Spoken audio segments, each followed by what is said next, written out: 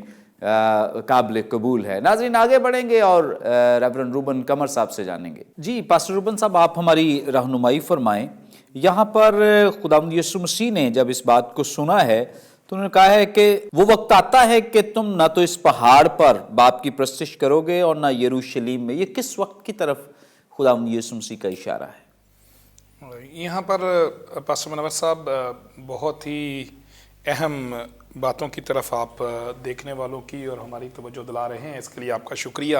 آپ نے بہت خوبصورت سوالات کا انتخاب کیا ہے جس میں ہمیں بہت کچھ سیکھنے کا موقع مل رہا ہے، اور نہ صرف ہمیں سیکھنے کا موقع مل رہا ہے، اگر ہم اپنے آپ کو تصور کریں کہ ہم اسی زمانے میں ہوں جب خداوند یسوع مسیح سامری عورت سے بات کر رہے ہیں، تو یہ اس وقت بھی سامری عورت کے لیے بھی بہت ہی بھید کی باتیں تھیں اور اہم باتیں تھیں، اور جس شخص کے زبان مبارک سے یہ الفاظ ادا ہو رہے ہیں وہ خداوند ہے، الفا اور اومیگا ہے، ابتدا اور انتہا ہے، اور وہ ان باتوں کو سامری عورت پر ظاہر کر رہا ہے جو مستقبل میں ہونے جا رہی ہیں اور جو خدا کے منصوبے کو پیش کر رہی ہیں۔ مفسرین جو ہیں وہ اس کی تفسیر کرتے ہیں، اور جس طرح سے انہوں نے تفسیر کی ہے، مختلف واقعات کو بیان کیا ہے، ہر طرح سے وہ بات بالکل موضوع ہوتی ہے، لگتی ہے۔ پہلا ایک حوالہ جو ہے وہ یروشلم کی اور اس علاقے کی تباہی کی طرف بھی ہے کہ وہ وقت آتا ہے، اور خداوند یسوع مسیح نے اس کا ذکر بھی کیا جس میں ہیکل کی تباہی ہوئی۔ مقدس متی کی معرفت لکھی گئی انجیل اور اس کے 24ویں باب کی دوسری آیت جو ہے وہ بیان کرتی ہے، جب خداوند یسوع مسیح کی آمد ثانی کے بارے میں بھی بیان ہے، یا پھر ہیکل کی تباہی اور یروشلم کی تباہی کے بارے میں بیان ہے، تو 24ویں باب کی دوسری آیت میں لکھا ہے، اس نے جواب میں ان سے کہا، کیا تم ان سب چیزوں کو نہیں دیکھتے؟ میں تم سے سچ کہتا ہوں کہ یہاں کسی پتھر پر پتھر باقی نہ رہے گا جو گرایا نہ جائے گا۔ یہ ہیکل کے بارے میں خداوند یسوع مسیح نے کہا ہے۔ مقدس لوکا کی انجیل کے 21ویں باب کی 6 آیت میں بھی یہی ہے۔ یعنی ایک تو یہاں پر جو سامری عورت کا ایمان ہے، عقیدہ ہے، وہ یہ ہے کہ کوہ گرزیم پر جو ہیکل سامریوں نے تعمیر کی، جو 5ویں صدی قبل از مسیح میں تعمیر کی گئی، جہاں پر وہ عبادت کرتے تھے، یہاں پر یہودی لوگ ہیکل ثانی جہاں پر یہودی لوگ اس وقت عبادت کر رہے تھے، ان دونوں مختلف جگہوں پر عبادت کی جاتی تھی، اور ایمان یہ تھا کہ اس جگہ پر خدا موجود ہے۔ یعنی آبجیکٹ آف ورشپ جو ہے جس کی عبادت کی جائے، ابھی پادری ساجد صاحب بھی ذکر کر رہے تھے کہ یوحنا کی انجیل میں پرستش کا جو لفظ ہے اس کو خدا کی عبادت کے ساتھ یا خداوند کے سامنے جھکنے کے حوالے سے ہمیشہ بیان کیا گیا ہے۔ یہاں پر جو آبجیکٹ ہے ورشپ کا، یعنی کس کی پرستش کی جائے، وہ خدا ہے۔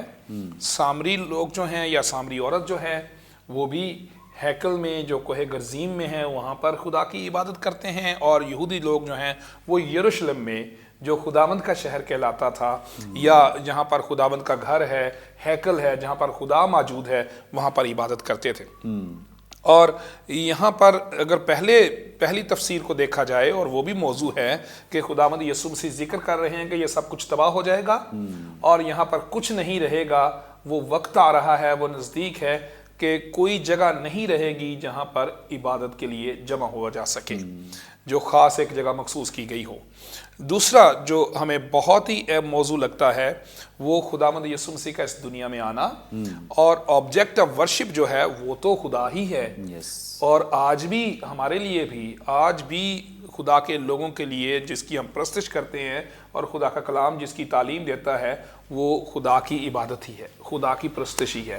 لیکن اس میں خداوند یسوع مسیح کا اس دنیا میں آنا اور خداوند یسوع مسیح کا اس سامری عورت کو ایک حقیقت کے بارے میں آگاہ کرنا، ایک بھید کھولنا جو ہے وہ میں نظر آتا ہے کہ خداوند یسوع مسیح سے سامری عورت کو، اور پھر آج جب ہم اس کا مطالعہ کرتے ہیں تو ہمارے لیے بھی اس بھید کو کھولا ہے یوحنا کے وسیلے سے، یوحنا کی انجیل میں، کہ خداوند یسوع مسیح کے وسیلے سے خدا اپنے لوگوں کے درمیان ہے، اور خدا نے یسوع کے وسیلے سے انسانوں کو جگہ کی قید سے آزاد کیا ہے، اور خداوند یسوع مسیح کے وسیلے سے انسان کسی بھی جگہ پر خدا سے مل سکتا ہے، اس کی عبادت کر سکتا ہے۔ یہاں پر لکھا گیا ہے کہ وہ وقت آتا ہے کہ تم نہ تو اس پہاڑ پر باپ کی پرستش کرو گے نہ یروشلم میں، یعنی خدا یسوع کے وسیلے سے انسانوں کے پاس آ گیا ہے۔ اور پہلے یہ بڑا ضروری تھا کہ یہودی سال میں ایک دفعہ، یا پھر جو بہت دور ہیں یروشلم سے، وہ زندگی میں ایک بار ضرور جو ہیں وہ خدا کی حضوری میں جائیں، جہاں پر خدا موجود ہے، خداوند کا شہر ہے، خداوند کی ہیکل ہے، خداوند کا گھر ہے، وہاں پر جائیں اور خداوند کی عبادت کریں۔ لیکن یسوع کے وسیلے سے خداوند اپنے لوگوں کے درمیان ہے، اور خداوند یسوع مسیح نے مقدس متی کی انجیل کے 18ویں باب کی 20ویں آیت میں یہ کہا کہ جہاں بھی 2 یا 3 میرے نام سے جمع ہوں وہاں میں ان کے بیچ میں ہوں۔ یہاں پر ایک بڑی ہی اہم بات یہ ہے کہ اکثر لوگ کہتے ہیں کہ جہاں بھی 2 یا 3 میرے نام سے جمع ہوں میں ان کے بیچ میں ہوں گا۔ یہاں پر ہم غلط ہی کر جاتے ہیں۔ یسوع نے کہا کہ وہاں میں ان کے بیچ میں ہوں۔ اس بات کو ذہن میں رکھنے کی ضرورت کہ خداوند یسوع مسیح کے وسیلے سے خدا ہر جگہ موجود ہے، اپنے لوگوں کے درمیان ہے، خداوند کلیسیا کے درمیان ہے، خداوند کلیسیا کے بیچ میں رہتا ہے اور کلیسیا کے ساتھ ہے، اور کلیسیا جہاں بھی اکٹھی ہو خداوند کی عبادت کرتی ہے اور خداوند ان کے ساتھ ہے۔ یعنی یروشلم کی موجودگی، ہیکل کی موجودگی اس بات کا ثبوت تھی کہ خدا اپنے لوگوں کے درمیان ہے، اور اسی علاقے میں خداوند اپنے لوگوں سے ملتا ہے۔ لیکن یسوع کے آنے سے یہ خدا کی محبت، خدا کی موجودگی اور خدا کی حضوری کلیسیا کے درمیان پوری دنیا میں جہاں پر خدا کے لوگ رہتے ہیں وہاں پر ہمیں نظر آتی ہے، اور یہ بھید خداوند یسوع مسیح نے سامری عورت پر ظاہر کیا۔ بہت سے لوگوں پر ابھی خداوند یسوع مسیح اس بھید کو ظاہر کرتے جا رہے تھے جب اس وقت تعلیم دے رہے تھے، اور اس سامری عورت پر بھی یسوع نے اس کو ظاہر کیا کہ وہ وقت آتا ہے جب یروشلم یا وہ جو جس جگہ پر پہاڑ پر وہ عبادت کرتے تھے وہاں پر نہیں، بلکہ ہر جگہ پر جہاں پر ایماندار موجود ہے خداوند ان کے پاس ہے، وہاں پر عبادت ہوگی۔ پریز گاڈ، تھینک یو سو مچ۔ بڑی خوبصورت بابرکت باتیں جو خداوند نے ہمارے ساتھ شیئر کی ہیں۔ یقیناً ناظرین، جب ہم خدا کی پرستش کے تعلق سے سیکھ رہے ہیں، اور بھی بہت ساری باتیں ہیں جو بھی ہم سیکھیں گے، اور بہت سارا ایسا مواد ہے جو آپ کے ساتھ شیئر کیا جائے گا۔ یقیناً جس طور سے ابھی آپ نے برکت پائی ہے، آئندہ حصے میں بھی برکت پائیں گے۔ ہمارے ساتھ رہیں۔ ابھی وقت ہوا ایک بریک کا، لیں گے ایک شارٹ بریک۔ دیکھتے رہیے کلام روشنی۔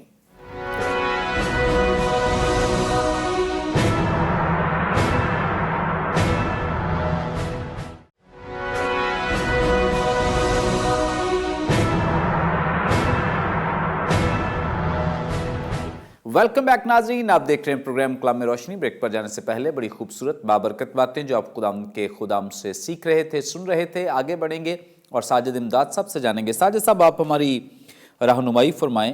22ویں آیت میں لکھا ہے، تم جسے نہیں جانتے اس کی پرستش کرتے ہو، ہم جسے جانتے ہیں اس کی پرستش کرتے ہیں، کیونکہ نجات یہودیوں میں سے ہے۔